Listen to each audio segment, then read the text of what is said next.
Well, my name is Joseph Bull, and I'm an associate professor at the University of Oxford in the UK. So the LEON project, it stands for Leveraging Earth Observation for Nature Finance.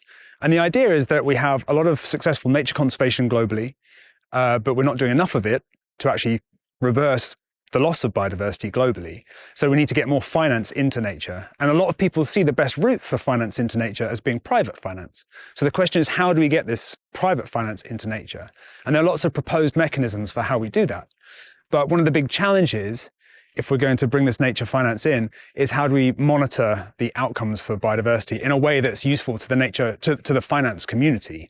So the LEON project is about exploring how we can better monitor progress towards implementing these kind of nature conservation interventions in a way that can support users in the finance community to invest. We have this large consortium led by the University of Oxford, along with a private sector partner, Ascent in the UK, which is a Earth observation specialist. And then we have a few partners at the University of Oxford in biology and in geography and environmental change, as well as a group of others in the NGO community, so Global Canopy and the World Conservation Monitoring Centre. We have some other private sector partners, Visuality, Habitat in Canada. And we have other universities we work with, University of Copenhagen in Denmark, EASA as well in Europe. Then we have a wide set of partners in the finance sector. So we have lots of early adopting organizations that we're working with who are going to be using our outputs from LEON. So the project has a few stages. The early stage, the first few months of the project, we are working with the organizations in finance, banks, multilateral development banks, data providers, asset managers, all these different organizations within the finance sector to understand their requirements, right? So we're working closely with them to say, what do you require from these kind of Earth observation data, from the tools? What can we provide that will help you track investments in nature? That's the first part of the project. Having established that for the first 6 months, we then spend a year running 6 concurrent pilots where we'll be developing the actual baseline algorithms that allow us to extract data and work with the kind of Earth observation data sets,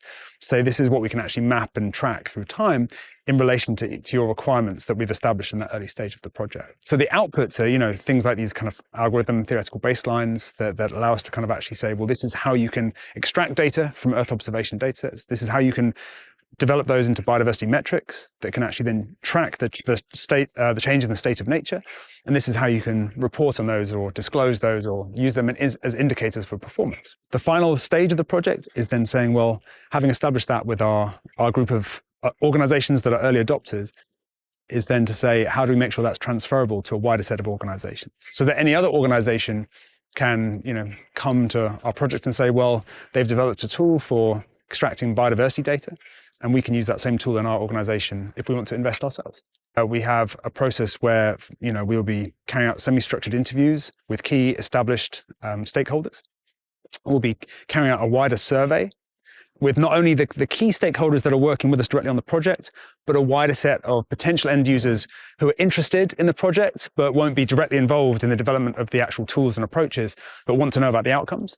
So we have, as I say, our semi-structured interviews, we have our surveys. We have over the course of the project, we have 2 central workshops. One will be in Oxford in the UK, one will be in Copenhagen in Denmark. And that will bring together a number of individuals from this wide set of stakeholder organizations to refine the user requirements that are developed through this process of the interviews and the surveys and the desk-based review. We have a sequence of different approaches to make sure we understand not only the state of the literature, but also the requirements of those who will actually be using these tools in practice. And that'll be refined over the course of the project through these workshops and then through a sequence of unilateral meetings with the various partners through the course of the project. In different economic sectors, there's this need to understand the impacts on nature and the dependencies on nature, not only directly, but through the whole supply chain, the whole value chain, if you like. So if you're a mining company, you need to understand what the likely impacts are you're going to have on the ecosystem to understand what your risks are, okay? If you're in agri-food, if you're in agriculture, you need to understand how you depend on natural systems to provide the services needed to allow agricultural, productivity. For a start, there's this need to understand impacts and dependencies on nature for sectors. So that's part of the pilots. They're 2 of the pilots we'll be using. And then moving more onto the kind of finance mechanism side, there's this increasing interest in understanding how to invest in nature or how to manage regulatory requirements for nature. And that takes a number of different forms. So for instance, One of our pilots will be on nature markets, which is really around biodiversity credits and this kind of thing. This comes in some cases from regulations, which say all new development projects have to mitigate their impacts on nature, on biodiversity. As part of that, they might have to invest money in biodiversity offsets. So they might have to invest money in forest restoration or wetland creation or something like this as compensation for the impacts they're having. So what that leads to is a landscape full of new forests and wetlands and grasslands that are dotted all over the landscape. And you need to make sure that those sites are actually achieving an increase in nature that corresponds with the negative impacts elsewhere. Or you might want to go further, and some might want to actually proactively invest in those kind of sites for other reasons, because of their own internal corporate policy, or because they want to look good from a social perspective, show that they're having good behavior. There's lots of reasons why you need to have these sites springing up all over the landscape, where you have your forests being restored. And that's where Earth observation is incredibly useful, because you can do this at a very large scale, and you can do it across the world, and you can keep revisiting the site, right? From space. So this is one example of a pilot for us, this nature markets pilot, where you have a market growing, a market developing in selling biodiversity credits across the landscape.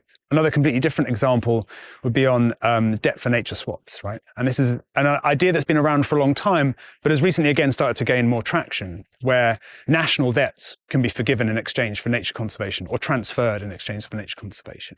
So you might lead to effectively very large investment, particularly in low middle income countries where there's very biodiversity rich, but with large debts. So the investment basically pays off the debt to allow much more investment at a large scale in nature conservation. And again, you want to be able to track that in real time, which makes it perfect for Earth observation, because you can track the maintenance of this biodiversity value. So the University of Oxford, we're leading the project. There are two main groups at Oxford who are leading this project. One is my group, and I'm the principal investigator. My group specializes in nature positive approaches, so in biodiversity impact measurement, quantification, the mitigation of biodiversity impacts, the reversal of biodiversity impacts, and how to do that using a range of mechanisms, biodiversity offsets and credits, and these kind of different mechanisms that we're exploring as part of the project. And then we have another group led by my colleague, Dr. Nicola Ranger, who are experts in finance and economics, nature finance approaches, and they come from more the finance and the economics background. We're all a lot of us have training in the natural sciences,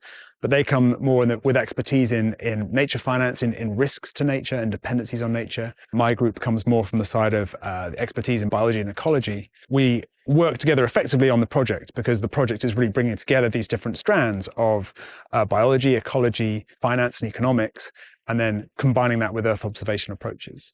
So we have this designated 2 years to really focus on working with the finance sector to define their requirements, and then to respond to them directly with expertise in nature and in Earth observation. What we'll produce after these 2 years is a set of case study demonstrations of how we can better monitor biodiversity in a way that satisfies the needs of these these end users, and also how to further develop cutting-edge biodiversity metrics from Earth observation data in a way that can support these nature finance mechanisms. After 2 years, having demonstrated some of the proof of concept of some of these tools directly within the project and with our collaborators, the hope is then we can carry on that work further, develop it for additional case studies, for additional end users, for additional geographies and different additional ecologies, and take the work further in that sense. We have a concrete set of outcomes from the first 2 years of the project, which I think we're all very excited about, to see how far we can take it, given the ambition. But none of us see this as a discrete project that will then finish. We all see this as part of a much broader effort to understand how to track change in the state of nature in a way that is useful for attracting finance into investment in nature conservation. One of the things we're doing as part of the stakeholder engagement process for the first few months is defining exactly what we think are the most interesting case studies to illustrate some of these challenges and some of to develop the outcomes for the project. We already have some clear ideas about that, but part of the stakeholder engagement is to refine those ideas. But in general, where are we actually going to be testing these ideas? For example, the mining and agriculture pilots I've talked about, they're two of our key sectors that we're looking at in the project. And our partners there, particularly led by WCMC and the Global Canopy, are looking at Brazil as kind of a nice area to explore these problems, because there's lots of mining activity in Brazil. It's a big source for global food chains for certain commodities. And it's a very interesting area for nature and nature conservation. One of the case study areas that we think we'll likely focus on in terms of sector value chains will be Brazil. Another area we're interested to look at from the point of view of, say, the biodiversity credits and the nature markets side, that pilot, is to look at Europe. So we have some case studies within Europe. Denmark and the Netherlands, for example, are two places we will look at as part of that. And that's interesting because in many parts of Europe, you have the situation where you have very human-dominated landscapes, very agricultural landscapes, where we're trying to achieve marginal gains in biodiversity. For example, if you have an agricultural landscape where you want to see biodiversity increasing in small patches, and you deliver that through nature markets. That's one of the things nature markets can seek to deliver. But obviously then you have to track that change. And it's very hard to do that at scale and repeatedly. Now, Earth observation approaches are very good at detecting, change in forest cover, but it's much harder to get at marginal improvements in biodiversity within agricultural landscapes, increasingly floral-rich grasslands, or rises in the number of invertebrate habitat patches, these kind of things. So one of our case studies is to explore these kind of challenges in agricultural landscapes in Europe. And then a third example, with some of our early adopting organizations, we've explored the biodiversity credits that can be generated, for example, in Madagascar. That's a potential area we might use for the project. You have lots of mining activity in Madagascar. It's also incredibly important for biodiversity globally in terms of endemic species and in terms of remaining forest, these kind of biodiversity components. That's another area we're looking to maybe explore some of our case studies. There are other countries we may look to eventually that have well-established nature markets, for example. So the United States and Canada, they have established nature markets. Australia has established nature markets. We have other locations across Africa and Asia. There's almost anywhere in the world these kind of mechanisms are applying and have been applied. The possibilities are limitless, really, in terms of the case studies. But that gives you a flavor of some of the areas we've looked at already for our case study project.